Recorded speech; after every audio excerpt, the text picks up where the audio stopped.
Yo, what's going on YouTube? It's FFL here bringing you another video, and today we are not playing Ranked Joust, but in fact we are talking Ranked Joust compositions. It's just, this is a video that I feel like, why is nobody putting this out, right? Why is this information not out there for new players, for players who are just trying to look to get better, for players who just don't know what to draft, when to draft, and what teams to put together? It's not really it's not really like a how to draft video, but I will put one of those out as well. I do have plans for that.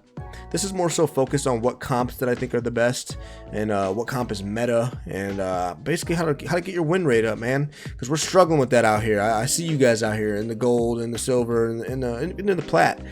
So I'm gonna do my best to help you guys out from my perspective.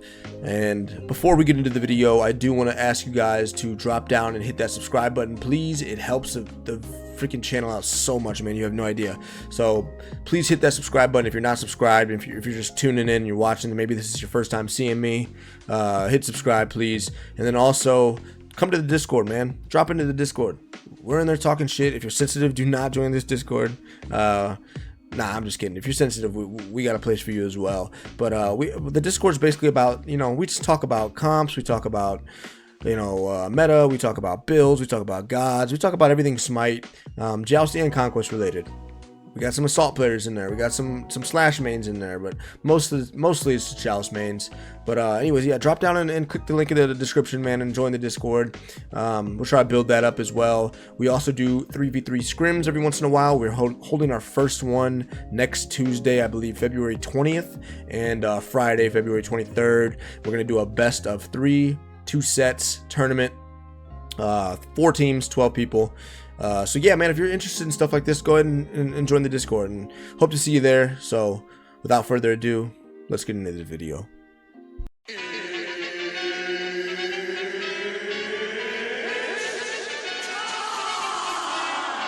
I'm coming for your queen and your crib and your car and your spot, and especially that motherfucking crown. The bass that I boom is crack that I... All right, man.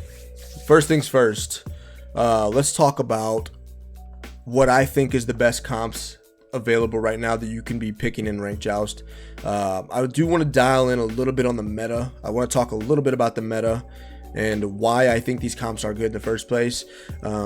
This map, ton of XP on the map, much more XP than the last map.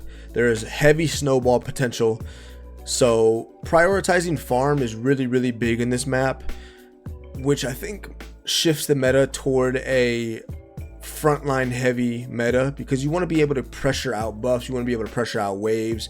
So as a result, I think 2 tanks is the way to go, if that makes any sense. You're probably thinking like, well, yeah, I can burn the buffs quick if I have 2 damage dealers, right? But that's not how it works. If you have 2 front lines, man, you're pressuring out those damage dealers. Like, your mage never gets to step up on the buff whenever there's a warrior and a guardian, or a warrior and a warrior, or an assassin and a guardian, you know what I mean? So double tank is just, double tank is back, and if you guys don't like it, I'm sorry. I'm a fan. I like it. It gives more room for outplay, in my opinion, and not just 100 to 0 people. Strategy, it just makes for more strategy. Games do go longer, I know. Nobody likes those 40-minute games, but that's what I think the meta is right now. So I think that's what we need to be prioritizing for sure in this meta. So let me go ahead and switch over to, I gotta look at my notes here. So I'm gonna go top five. Let's just go top 5. And this is in no particular order, because I don't think any of these are better than any other one.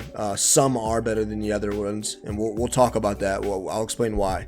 But number 5, I'm going to say double warrior mage. So personally, this is my favorite composition, especially when you're the mage, because you get to free cast.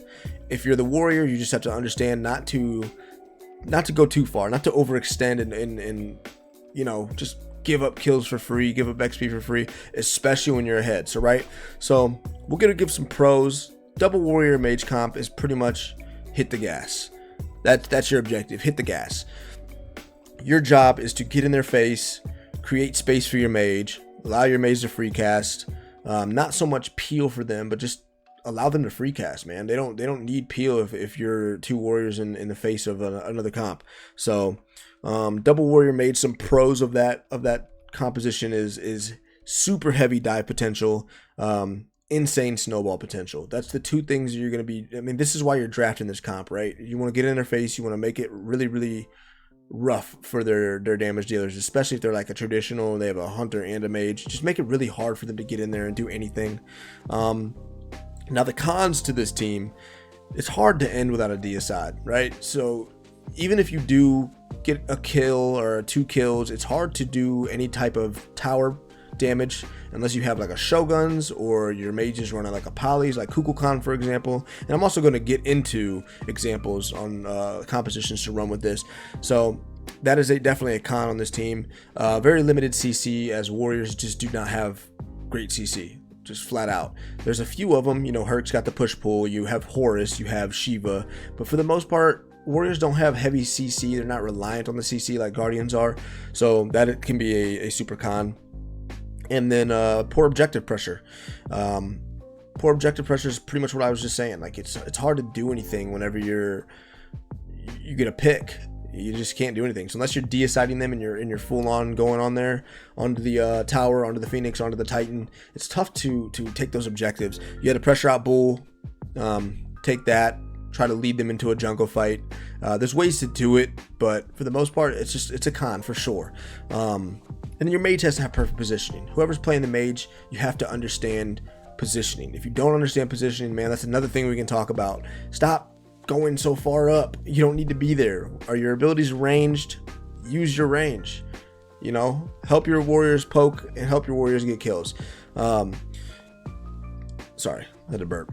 Some good examples of this comp, I would say Hercules, Achilles, and let's say Ishshel. I feel like that's a good comp. You know, Hercules is push pulling, Achilles is there for the executes, especially if it's a double front line. And you have Ishshel who has CC. She heals as well. She can help her warriors dive, and she's also CC immune. So if she gets dove, she can you know, disengage. Another example of a good comp for this double warrior mage comp is let's say Sun Wukong, Kukulkan, and then Kukulkan. Kukulkan, sorry, but Wukong, Kukulkan have really good pressure. They can push out basically anybody on the map, depending on what the draft is. Obviously, I'm not saying they're just the two biggest bullies in the game, but they're very, very good at bullying. And if you have a Cuckoo behind that, it's insanely hard to siege into that team, and it's insanely hard to get to that Kukulkan. And if you do, he's just probably gonna 2 and he's gonna be gone. So yeah, double warrior mage. I'm not gonna, like I said, this is not 1 to 5, but that's a comp that I feel like is really, really good right now. Comp number 2 or comp number 4 if we're going down to up, because I'm gonna say the best one at the end. So let's say comp number 4, double assassin mage. Double assassin mage a little bit different than your double warrior mage. Not as heavy on the pressure, but it's more so heavy on the pressure in the jungle. This is a PvE comp. If there's one term I can give to double assassin mage, is PvE comp, man. You're prioritizing doing your yellow, doing your blue, make it to lane, shove that lane, and then head over to the purple buff. Get the purple buff, do your back camps. Maybe invade their back camps. Eye of the jungle is a thing. You know, I'm making this video right now on Tuesday, the 14th, February 14th. Yeah, no, Wednesday, February 14th. Sorry, got my dates mixed up. I'm supposed to do it on Tuesday, but Warriors X today just got nerfed. It's not live yet, but by the time you watch this video, maybe it's close to being live. It's back down to 15 power. Eye of the jungle, if you're running the double assassin mage comp, Eye of the jungle should be prioritized by one of your assassins. It is insane burst to the buffs. Insane burst. You also get out of combat healing. You get HP 5, you get MP 5 when you're in the jungle. So as long as you're in the jungle and you're farming and you're trying to press that lead, this comp is for you. Pros about this comp: heavy snowball potential, farm pressure, and pushing your lead. Those are the pros. You want to get, like I said, get in the jungle. You want to constantly be over there in the red buff and the purple buff, and pressuring out those buffs, man. You want to make sure the other team does not get any of the buffs. You're getting a level lead, a 2, 3, 4 level lead, sometimes 5, man. It's crazy the amount of snowball you can get on this map. So there's some pros, some cons about this comp as well, though, or not as well, but some cons about this comp is poor wave clear. So you need to make sure you're prioritizing a mage who can clear wave really well. Otherwise, you're kind of just sitting there, and in the pressure that you want to bring to the table, you're just not bringing. You're gonna get out cleared. You're gonna get out farmed. It just doesn't work. Fights can feel forced. What I mean by that is, because you're snowballing, you're like, okay, we want to press our lead, but you got to do it smart. You don't want to force fights. You don't want to be diving tower like that double warrior comp, because warriors are just tankier, as you know, they just better base damage, and they're just tankier naturally. So you want to try to find fights when you can, lure them into the jungle. Jungle fights is what you want to excel in. That's what you excel in as a double assassin mage comp. Let's see, another con about this is the mage, again, like the last one, has to have perfect positioning, because your assassins are going to be doing other things. Your job as the mage when you're running with 2 assassins is to clear that wave. Clear the wave. Cooldown. Build cooldown, clear the wave, help them poke, help them fight. So a little bit different than the double warrior comp, whereas like the mage is probably going to be pressed up a little further. You're going to be a little bit more AFK farming as a mage with the double assassin mage. Some good examples of this this comp would be Thor, Set, Baba Yaga.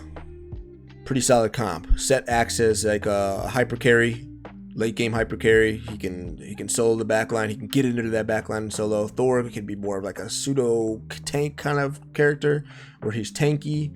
But also he can dive the backline if he needs to. You can build things like Runeforged Hammer. You can build things like Stone of Binding if you need to. Just more tankier in the setup for your team. And then the mage is there to do the damage. You want to be more of a hybrid build on probably one of them, and then you can go full damage on the other one. But I would recommend probably double hybrid, or 1 full tank, 1 hybrid, 1 full tank, 1 full damage. Definitely don't go 2 full damage assassins with a full damage mage. That's just not going to work. It's not going to work for you. So somebody needs to be tanky, somebody needs to be rocking Thebes, somebody needs to be rocking the Prophetic, or both. Or just one. You know, you can go Thor with Thebes into a Jotuns, into, you know, like a Runeforged Hammer, and then Set can rock, you know, Blackthorn Hammer into just straight up damage. I'm not going to give a full build here, but I'm just saying, you want one person to be doing a lot of damage. You want one person to be setting up. So Thor, Set, Baba. Don't need to explain why Baba's good there. Another example would be Bastet, Fenrir, Thoth. Same thing, man. Bastet, good CC, a lot of good initiate. She can dive that backline really well with the leap. Fenrir got a leap, brutalize, really good. And then Thoth to, you know, alt whenever Fenrir alts somebody, or Bastet alts somebody. It's 2 alts that bring people back in that they need to build beads for. Good beads burning team, good damage, good wave clear. Again, Baba and Thoth both have a really good wave clear, so that's why I put those mages in there. All right, enough with that one. Let's move on to the next one. My next comp is going to be Mage, Warrior, Assassin. This comp is very balanced. I would say some good pros to this comp are great wave clear, really good fight potential, high farm pressure, and high kill potential. Assassin, Mage, that's high kill potential. So Warriors, you don't need to explain. Warriors, insane early game, good base damage. When you have a warrior and an assassin diving you with a mage behind it, that's very scary for a damage dealer. So with this comp, you really want to force the wave and try to fight. Clear the wave quick, try to poke. Set stuff up, and if you can, go do buffs. It's not as heavy focused as in the jungle as the double assassin comp, but you still want to try to force your lead regardless of what kind of comp you're building or picking. Some cons to this. Same thing with the double warrior, double assassin, is it's hard to end game. You don't have a hunter, so your mage has to be pretty decent at doing damage. I know that's crazy for me to say, but like some mages just aren't good right now. So you want to draft mages that are really good at poking the Titan down. Let's see, a good example of this would be Morgan Le Fay, Hunbots, Shiva. Shiva, really good setup, really good crowd control. Hunbots can kind of chill, he can farm, he can press the lead. You can get your Hunbots 2 levels up over your Shiva and your Morgan Le Fay, as long as they're just playing lane and more PvE, trying to poke, trying to set stuff up, and your Humbots comes in, cleans up. But he can also go do the jungle. He could be the one building Eye of the Jungle, come in, blink ult when you need him to. What's another good example would be like Persephone, Thor, and Horus. I don't need to explain why that's good. I mean, that's just, Horus has really good CC setup. Thor has really good CC setup. Persephone has really good CC and damage. That's just a good comp if you're gonna run the Mage, Warrior, Assassin. And I'll throw a third example in there: Achilles, Ao Kuang, and Persephone. Say Persephone again, but you get the gist of it, man. It's good wave clear. It's good fight potential. It's high farm pressure. It's high kill potential. You can get a lot of shit done. It's a lot of crowd control, a lot of damage coming off of those comps, or those gods. God, I can't talk, man. Sorry, it's been a long day. It's like 11:30 at night. So moving on to the number two, and a lot of our favorites out there. And honestly, I think it's the highest win rate right now. Maybe I'll pull up SMITE Masters and show it on screen here. But Double Guardian ADC. Super annoying to deal with, but it's fun to play when you're playing it, man. Double Guard ADC. Feed the carry. That's what I gotta say about this comp. Feed the carry. Pros about this comp: snowball your ADC, it's game. Do I need to talk about why? ADC, I mean, it stands for attack, damage, carry. If you get your hunter 2 levels up, there's just nothing that other team can do. It's a lot of fucking damage. It's a lot of crowd control. It's a lot of peel. It's a lot of setup. It is everything you want. You have really good objective pressure, heavy CC, and you can take advantage of auras. You can build a Shoguns on one, a Thebes. Let's say, okay, so throw an example out there is, let's see, Charon, Bacchus, Chiron, right? Bacchus can build Thebes into Shoguns. Charon can build Prophetic Cloak into Talisman. And I'm not saying like right after another, but you can pick these auras up. You can increase the attack speed of your Chiron, which is a god who builds full, ability damage anyways. He doesn't really build too much attack speed, but with those auras online, he's chunking. When Bacchus flops in and Charon ults, Chiron can ult, man. He doesn't have to be there. He can just sit back, pop his ult. Dude, it's good night. Good night for the mage, for the hunter, for the assassin, honestly for the warrior. If you have enough prot shred in that comp, if there's binding, if there's manicore spikes, if Chiron's rocking executioner or heartseekers, or any kind of pen, any kind of prot shred, that comp can do some nasty things. It's really, really hard to get to the ADC, so good luck if you're playing against that. Some of the cons about that comp though, or about this comp in particular, is going to be, it's a very slow start. So Guardians, they don't get online too fast. Thebes and Prophetic, you're not that tanky. So if you're playing against certain comps, which we'll get into that later, I'll tell you what comps are better than the others. It's hard to do anything with that, man. Like, you really have problems if you're just getting dove by specific comps or gods when you're a double guardian.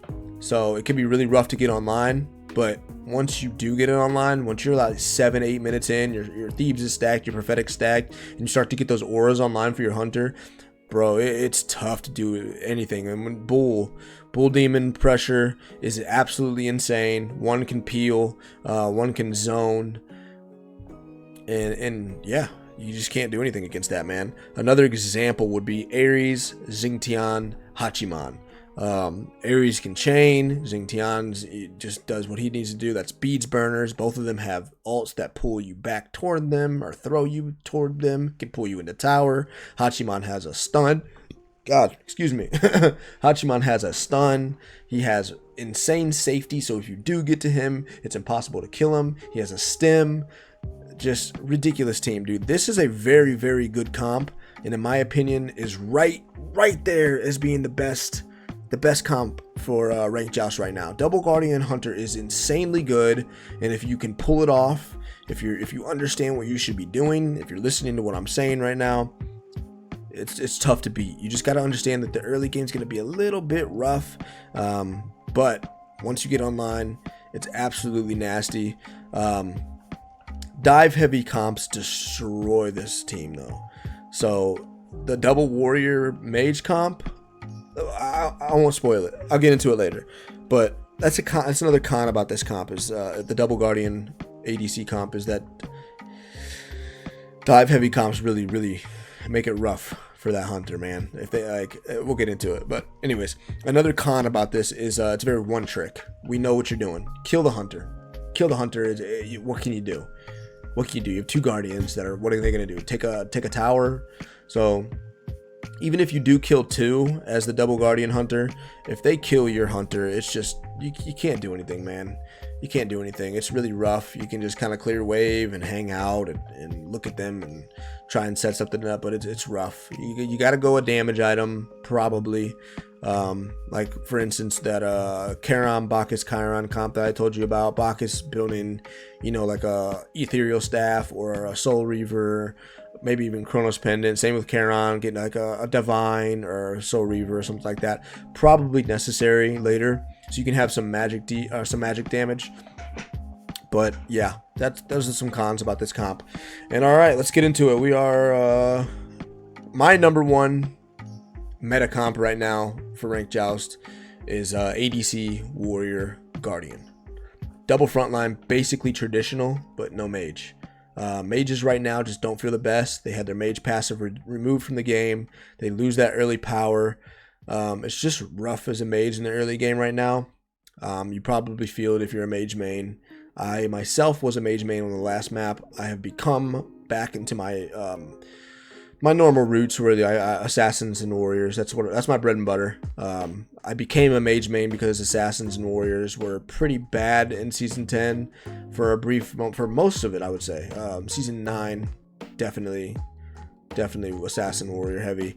I thrive in the double frontline comps because I love assassins and warriors. But let's not get off topic here. ADC warrior and guardian. I think it's the best comp right now in Ranked Joust. Why? Because heavy objective pressure, impenetrable frontline, and it covers all areas. It's got good balance. What I mean by impenetrable frontline is it's very hard to get to your ADC. Pretty much the same thing when you have a double guardian. But remember when I said double guardian has a rough early game?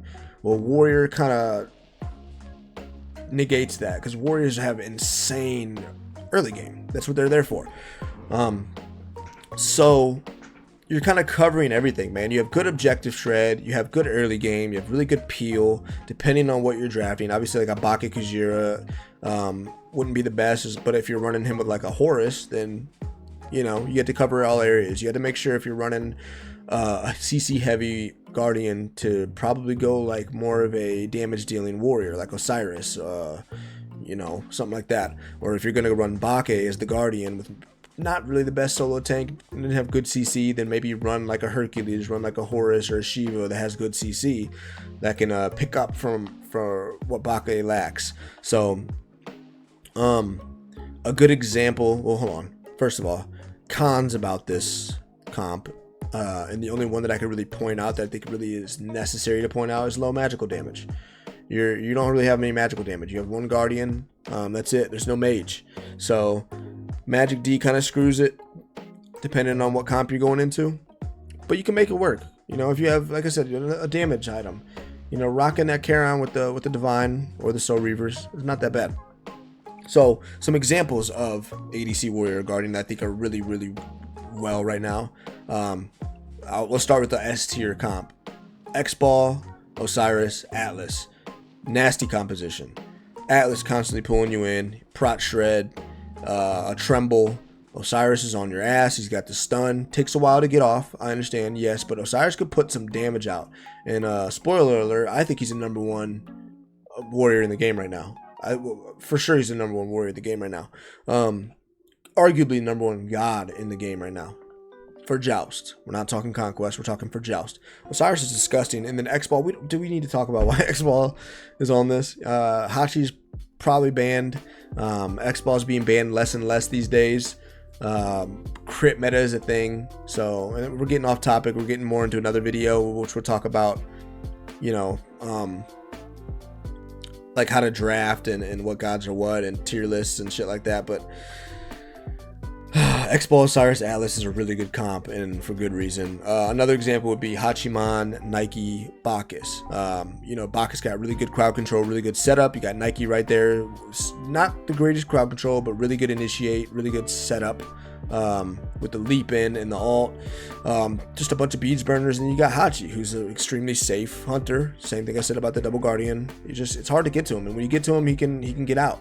But if Bacchus leaps in, knocks you up, Hachi ults behind that, and then Nike ults leaps in behind that, your knockup has no diminishing returns. Nike knockup, Bacchus knockup, Hachi ult, you're just dead. If you're a damage dealer, you're dead. If you're getting caught out by this, you're dead. So yeah, that's my number one comp, I would say. So pick these comps, guys, if you want to win some games. Stop going the traditional. Traditional's still good. I'm not gonna lie. Mage, Guardian, Assassin's good too. Traditional Mage, Guardian, ADC is good. I'm not saying these are bad, but I'm just saying, like, if you want to win, you're probably gonna want to go double frontline. So before we wrap this video up, though, we'll get into like the counters. Like Mage, Warrior, Assassin comp, I think gets beat by a double Warrior Mage. I'm not gonna get too far into it because I don't want to make this video too long, but yeah, Mage, Warrior, Assassin, I feel it's like they get countered by double Warrior Mage. It's the aggression, you know what I mean? ADC, Warrior, and Guardian, I feel like gets countered by double Guardian ADC, just because the Warrior and the Guardian can't ever fucking get to the the ADC. So but the ADC double Guardian gets countered by double Warrior Mage, because again, like I said earlier, like I said earlier, they get countered by heavy dive comps, which double Warrior Mage is a heavy dive comp. The Mage double Assassin comp gets countered by the double tank comp. Assassins just don't do well into tanks. Why? You answer that. It's just being an assassin does not feel good when there's two tanks on the team. Let me tell you, because as an assassin, you want to be diving that back line. You want to be fucking up their hunter and their mage. You can't do that when there's a warrior and a guardian on the game, you know, or on the map. But then the mage double warrior comp gets beat by ADC warrior and the guardian. Warriors just get shredded eventually by that ADC, and you can't get to the ADC because there's so much CC and interruption and disruption going on with the warrior and the guardian if you're drafting correctly. So the warriors just can't get to the ADC. So I don't know, man. You guys let me know what you think. What's your favorite comp? My favorite comp by far is double warrior and mage. I love that comp. I love being able to just dive and get in people's faces. I'm a very aggro player myself, so I love playing the warriors and getting in their faces. I am an assassin main, so anytime I can fit an assassin in on a comp, I'm happy, but I'm much more happy playing the mage when I have two warriors in front of me. That feels the best. I probably showed it on screen. You're watching a little bit of clips. I love playing like the Kukulkan with a fucking Osiris and a tier in front of me. You know what I mean? They never get to me, and if they do, I get peeled. So, or I can just escape or drop my ult or run away. I don't know. But anyways, I said it in the beginning of the video, guys. Do not forget to subscribe to the channel, and do not forget, jump in that Discord. Discord is popping. Get in there, man. We got some good stuff going in the Discord. So I'll end on that. So you guys know the drill. If you like that video, leave a like. Show some love in the comments, and do not forget to subscribe. And yeah, I'll catch y'all in the next video. You ain't saying shit, you ain't talking about nothing. I bought a car for everybody. They all came with a button. I showed the world that you don't have to say.